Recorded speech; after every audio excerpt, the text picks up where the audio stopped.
मोनू एक सीधा सादा, मासूम और मेहनती लड़का था जो मुंबई के एक छोटे से इलाके में अपनी मां के साथ रहता था। उसका जीवन आम लड़कों की तरह ही था, स्कूल, दोस्त और छोटे मोटे काम करके मां की मदद करना। लेकिन उसकी जिंदगी में एक रहस्य छिपा था जो उसने कभी समझा नहीं था, उसके पिता की दी हुई एक अंगूठी। यह अंगूठी मोनू के लिए सिर्फ एक निशानी नहीं बल्कि एक पहेली थी। उसकी मां अक्सर कहती थीं, ये तुम्हारे पापा की आखिरी निशानी है, इसे हमेशा अपने पास रखना। परंतु उन्होंने कभी नहीं बताया कि उनके पापा कौन थे, क्या करते थे और क्यों अब वो उनके साथ नहीं हैं। समय बीतता गया। मोनू अब 19 साल का हो गया था।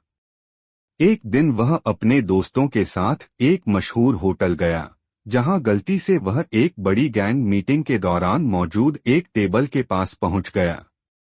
वहां बैठे लोग किसी बड़े मिशन पर चर्चा कर रहे थे।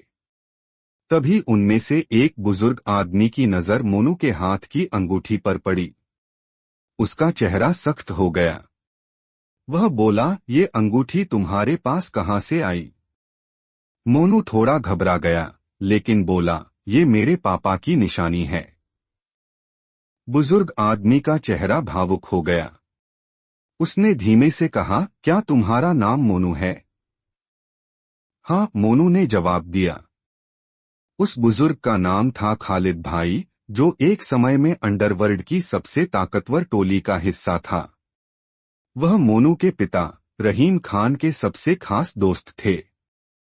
रहीम और अली, दो सगे भाई, अंडरवर्ल्ड में बहुत नाम कमाए थे, लेकिन कानून की सख्ती और एक गद्दारी ने उन्हें मार डाला।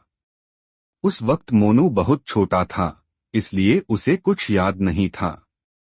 खालिद भाई ने तुरंत अपने बाकी साथियों को बुलाया और बोला, ये रहीम का बेटा है। लेकिन बाकी लोग शक में थे। ये कैसे मान ले कि ये रहीम का बेटा है? अंगूठी तो कोई भी पहन सकता है।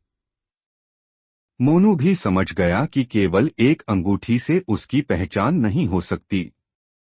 उसने कहा, ठीक है, आप मुझसे जो चाहे पूछ सकते हैं, मैं हर सवाल का जवाब दूंगा। मैं साबित कर दूंगा कि मैं उसी इंसान का बेटा हूं जिसने अपने आखिरी वक्त में मुझे ये अंगूठी दी थी। खालिद भाई ने उसे एक मौका दिया।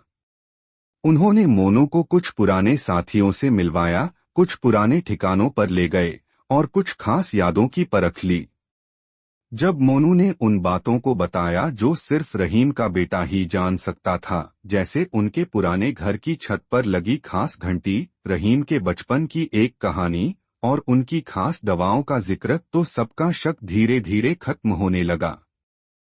अंत में खालिद भाई ने मोनू के कंधे पर हाथ रखा और बोले, अब कोई शक नहीं रहा, तू रहीम का ही बेटा है। मोनू की आंखें भर आईं। उसे पहली बार अपने पिता की असलियत का पता चला। वो सिर्फ एक अपराधी नहीं थे, बल्कि अपने उसूलों पर जीने वाले इंसान थे जो गद्दारी के शिकार हो गए। अब मोनू के सामने एक सवाल था, क्या वह अपने पिता की राह पर चलेगा या एक नई शुरुआत करेगा?